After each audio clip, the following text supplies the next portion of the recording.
Hinimok naman po ni Senator Loren Legarda ang PhilHealth na ipatupad ng istrikto at malinaw ang mga bagong pagtaas sa kanilang benefit package kabilang ang 50% na dagdag sa piling medical, case rates tulad na lamang ng ischemic heart disease, kidney transplant at emergency outpatient services.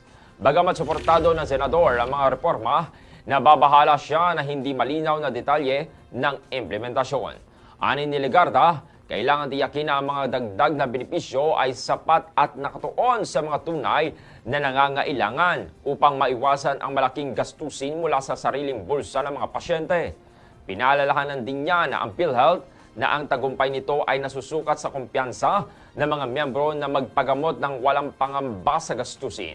Hinimok naman niya ang ahensya na unahin ang direktang serbisyo sa mga Pilipino kaysa iba pang investment. Good morning, Batangas.